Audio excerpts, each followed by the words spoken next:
ഇന്ന് നമ്മൾ ഒരു കുക്കിംഗ് വീഡിയോ ആണ് ചെയ്യാൻ പോകുന്നത്. എങ്ങനെ വളരെ സിമ്പിൾ ആയിട്ട് ഒരു ചിക്കൻ ബിരിയാണി ഉണ്ടാക്കാം എന്നാണ് നമ്മൾ നോക്കാൻ പോകുന്നത്. അപ്പോൾ അത് എങ്ങനെയാണെന്ന് അറിയാനായിട്ട് ആഗ്രഹം ഉണ്ടെങ്കിൽ നിങ്ങൾ ഈ വീഡിയോ മുഴുവനായിട്ട് കാണുക, സ്കിപ്പ് ചെയ്യാതെ കാണുക. അപ്പോൾ നമുക്ക് നേരെ വീഡിയോയിലേക്ക് പോകാം. അപ്പോൾ ബിരിയാണി ഉണ്ടാക്കുമ്പോൾ നമ്മൾ ആദ്യം ചെയ്യാൻ പോകുന്നത് ചിക്കൻ ഫ്രൈ ചെയ്തിട്ടാണ് നമ്മൾ ബിരിയാണി ഉണ്ടാക്കുന്നത്. അതുകൊണ്ട് തന്നെ ചിക്കൻ ഫ്രൈ ചെയ്യാനുള്ള മാരിനേഷനുള്ള പരിപാടികൾ നമുക്ക് നോക്കാം. അപ്പോൾ നമ്മളിപ്പോൾ ഇവിടെ എടുത്തേക്കുന്നത് 2.5 കിലോ ചിക്കനാണ്. 2.5 കിലോ ചിക്കൻ മാരിനേറ്റ് ചെയ്യുന്നതിന് വേണ്ടിയിട്ട് ആദ്യം ചേർക്കുന്നത് ജിഞ്ചർ ഗാർലിക് പേസ്റ്റ് ആണ്. ഏകദേശം 2 ടേബിൾ സ്പൂണോളം നമ്മൾ ചേർക്കുന്നുണ്ട്. മുളക് പൊടി 2 ടേബിൾ സ്പൂൺ, മഞ്ഞൾപ്പൊടി 1 ടീസ്പൂൺ, ഗരം മസാല 1 ടീസ്പൂൺ, ഉപ്പ് ആവശ്യത്തിന്, പിന്നെ ഒരു വലിയ നാരങ്ങയുടെ നീര്. ഇവയെല്ലാം ചേർത്ത് കൈകൊണ്ട് തന്നെ മിക്സ് ചെയ്ത് യോജിപ്പിക്കുക. അതായിരിക്കും കുറച്ചും കൂടെ പെട്ടെന്ന് ചിക്കനിലേക്ക് മസാല പിടിക്കാനായിട്ടുള്ള ഒരു മാർഗം.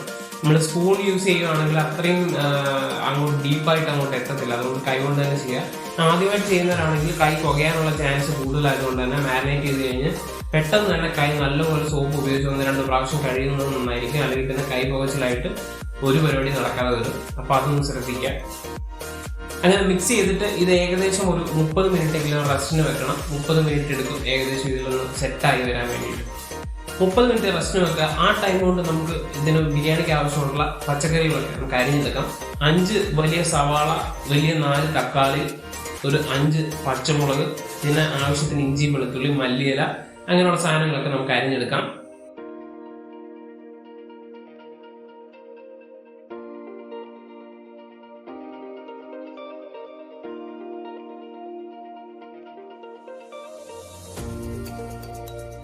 അരിഞ്ഞു വെച്ച സവാളയിൽ നിന്നും തക്കാളിയിൽ നിന്നും ഓരോ പിടി വീതം നമ്മളൊരു മിക്സിയുടെ ജാറിലേക്ക് ഇടുക.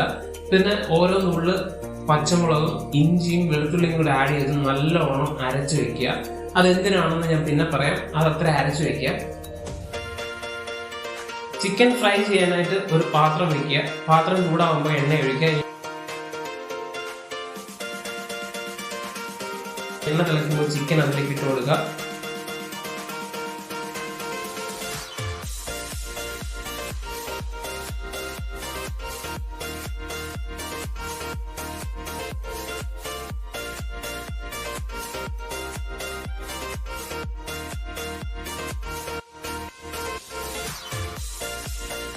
ചിക്കൻ വേവുന്ന ടൈം കൊണ്ട് നമുക്ക് ബിരിയാണി റൈസ് വേവിക്കാനുള്ള പരിപാടി കൂടി നോക്കാം.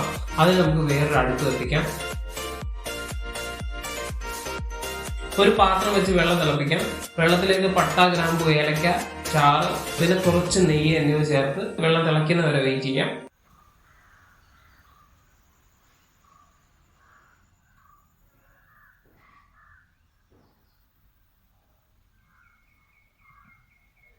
അപ്പൊ തന്നെ ചിക്കന്റെ ഒരു സൈഡ് വെന്ത് വന്നിട്ടുണ്ട്. അപ്പൊ നമുക്ക് മറിച്ചിടാം.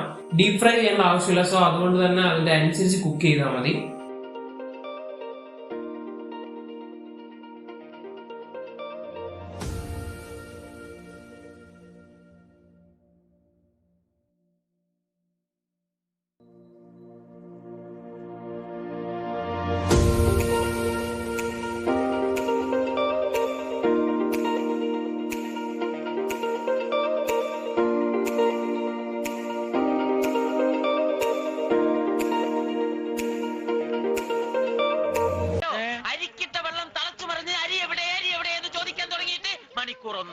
കഴുകി വൃത്തിയാക്കി ബിരിയാണി റൈസ് ചേർത്ത് കൊടുക്കാം.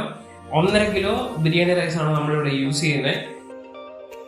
ചിക്കന്റെ 2 സൈഡും ഫ്രൈ ആയി കഴിയുമ്പോൾ ചിക്കൻ നമുക്ക് വേറൊരു പാത്രത്തിലേക്ക് കോരി മാറ്റാം.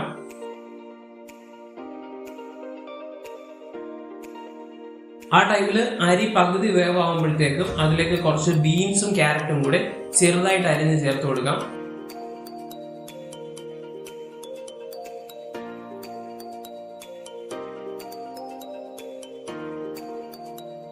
അതിന് പാകത്തിന് വെന്ത് കഴിയുമ്പോൾ കോരി മാറ്റി വെക്കാം. അടുത്തതായിട്ട് ബിരിയാണിയുടെ മസാലയാണ് നമ്മൾ ഉണ്ടാക്കാൻ പോകുന്നത്. അതിന് വേണ്ടിയിട്ട് ഒരു പാത്രം വെച്ച് ചൂടാവുമ്പോഴത്തേന് നമ്മൾ ചിക്കൻ ഫ്രൈ ചെയ്ത എണ്ണ തന്നെ യൂസ് ചെയ്യാം. കാര്യം ചിക്കന്റെ മുളക് പൊടി ആയാലും ബാക്കി നമ്മൾ ചേർത്ത സാധനങ്ങളുടെയൊക്കെ ഫ്ലേവറും ചിക്കന്റെ ഫ്ലേവറും ഒക്കെ ഈ എണ്ണയിലുള്ളത് കൊണ്ട് നമ്മൾ വെറുതെ ആ എണ്ണ കളയണ്ട. നമുക്ക് ബിരിയാണിയിൽ തന്നെ യൂസ് ചെയ്യുന്നത് കുറച്ചുകൂടെ ടേസ്റ്റ് കിട്ടും. തന്നെയല്ല നമുക്ക് എണ്ണ വെറുതെ കളയുന്നുണ്ടല്ലോ, അതുകൊണ്ട് നമുക്ക് അത് തന്നെ യൂസ് ചെയ്യാം. എണ്ണ ചൂടാകുമ്പോഴത്തേന് അതിലേക്ക് അരിഞ്ഞു വെച്ച സവാള ചേർത്ത് നന്നായി വഴറ്റുക.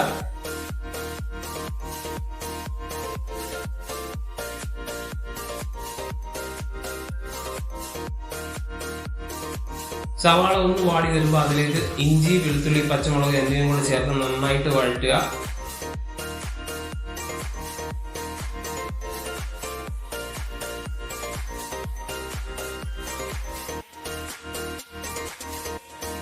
സവാള ബ്രൗൺ കളർ ആവുമ്പോൾ അരിഞ്ഞു വെച്ച തക്കാളി ചേർത്ത് കൊടുക്കാം.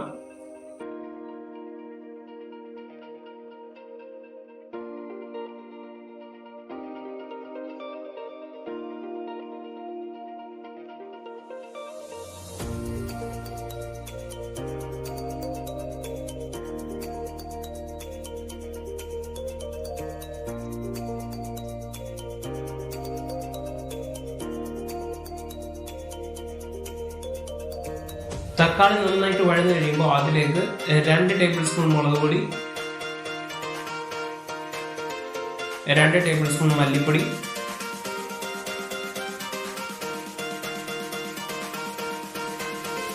2 ടീസ്പൂൺ ഗരം മസാല എന്നിവ ചേർക്കുക. നല്ല ഡ്രൈ ആവുന്ന വരെ വഴറ്റുക.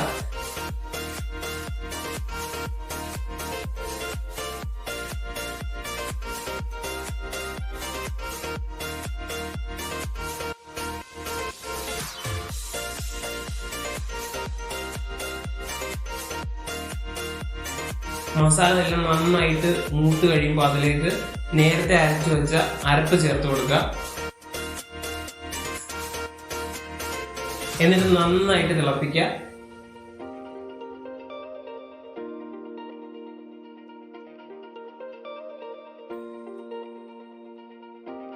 തിളച്ച് കഴിയുമ്പോൾ അതിലേക്ക് ഫ്രൈ ചെയ്ത ചിക്കൻ ചേർത്ത് കൊടുക്കാം. കുറച്ച് മല്ലിയില അരിഞ്ഞുകൂടി ചേർത്ത് കൊടുക്കുക.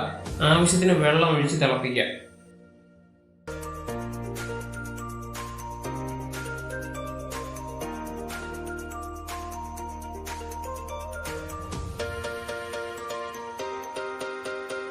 നന്നായിട്ട് മിക്സ് ചെയ്ത് ആ ഗ്രേവി നന്നായിട്ട് ചിക്കൻ്റെ ഉള്ളിലേക്കെല്ലാം കയറുന്ന രീതിയിൽ നല്ലപോലെ മിക്സ് ചെയ്യുക.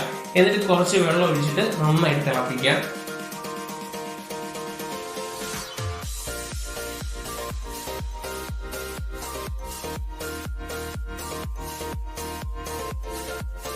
അങ്ങനെ തിളച്ച് വരുമ്പോഴത്തേന് അത് നമുക്ക് ഓഫ് ചെയ്യാം.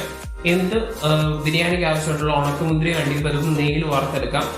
പിന്നെ അതിൻ്റെ കൂട്ടത്തിൽ കുറച്ച് സവാള കൂടി വറുത്തെടുക്കുന്നത് നന്നായിരിക്കും. ഇതോടുകൂടി നമ്മുടെ പ്രിപ്പറേഷൻ ഒക്കെ കഴിഞ്ഞിട്ടുണ്ട്. ഇനി നമുക്ക് ബിരിയാണി സെറ്റ് ചെയ്യണം. സെറ്റ് ചെയ്യാനായിട്ട് അതിന് വേണ്ടിയിട്ട് അടുത്തൊരു പാത്രം വെച്ചാൽ അതിലേക്ക് കുറച്ച് നെയ്യ് തൂവുക. എന്നിട്ട് നെയ്യ് നന്നായിട്ട് മെൽറ്റ് ആകുമ്പോഴത്തേന് ആ പാത്രം ഒന്ന് റൗണ്ട് ചെയ്തിട്ട് ആ പാത്രത്തിന്റെ എല്ലാ വശത്തേക്കും നെയ്യ് നല്ലോണം എത്തിക്കുക. എന്നിട്ട് അതിലേക്ക് നമ്മൾ വേവിച്ച് വെച്ചേക്കുന്ന ചോറ് ഒരു ലെയർ ഇട്ട് കൊടുക്കുക. അത് നന്നായിട്ട് നല്ലൊരു ലെയറായിട്ട് എല്ലാ വശത്തേക്കും വരുന്ന രീതിയിൽ ആക്കി കൊടുത്ത ശേഷം അതിന് മുകളിലേക്ക് അരിഞ്ഞു വെച്ച മല്ലിയിലയും വറുത്ത് വെച്ചിരിക്കുന്ന അണ്ടിപ്പരിപ്പും മുന്തിരിയും ചേർക്കുക.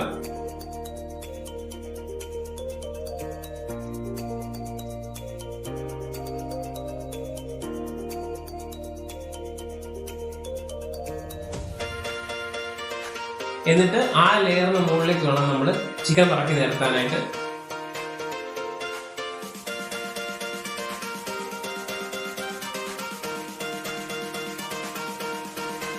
ചിക്കൻ നന്നായിട്ട് ലെയർ ചെയ്തതിനു ശേഷം അതിന് മുകളിലേക്ക് ബാലൻസ് ഉള്ള ഒരു ലെയർ ചോറും കൂടെ നമ്മൾ ആഡ് ചെയ്യുക.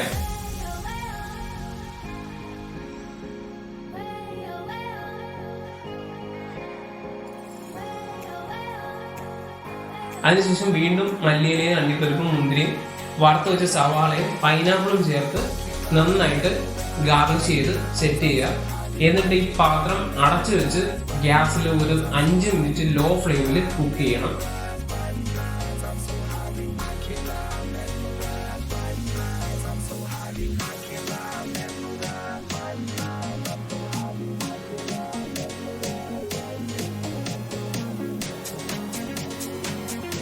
അങ്ങനെ 5 മിനിറ്റ് കുക്ക് ചെയ്ത് കഴിഞ്ഞിട്ട് നമ്മൾ ആ അടപ്പ് തുറന്ന് പാത്രം എടുക്കുമ്പോൾ ഏകദേശം ഇതുപോലെ ഇരിക്കും. നമ്മൾ 5 മിനിറ്റ് ലോ ഫ്ലെയിമിൽ കുക്ക് ചെയ്തുകൊണ്ട് തന്നെ നല്ല ആവി ഇതിനകത്ത് നിറയും. നമ്മൾ അടപ്പിട്ട് അടച്ചേക്കുന്നുള്ള ആവി നിറയും. ഒരു ഫ്ലേവർ സ്പ്രെഡ് ആവും. അതുകൊണ്ട് തന്നെ പൈനാപ്പിളിൻ്റെ ആയാലും അടി കിടക്കുന്ന ചിക്കൻ ആയാലും ഏറ്റവും ലാസ്റ്റിലുള്ള നെയ്യ് ആയാലും എല്ലാത്തിൻ്റെ ഫ്ലേവർ നമുക്ക് കറക്റ്റായിട്ട് കിട്ടും. ഇനി നമുക്ക് സെർവ് ചെയ്യാം.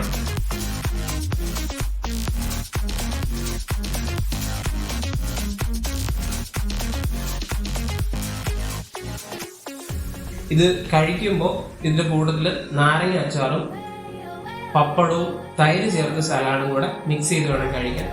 ഇത് കഴിക്കുമ്പോൾ എൻ്റെ സാറേ പിന്നെ ചുറ്റുള്ളതൊന്നും കാണാൻ പറ്റില്ല. അപ്പോൾ വളരെ സിമ്പിളായിട്ട് ഉണ്ടാക്കാം.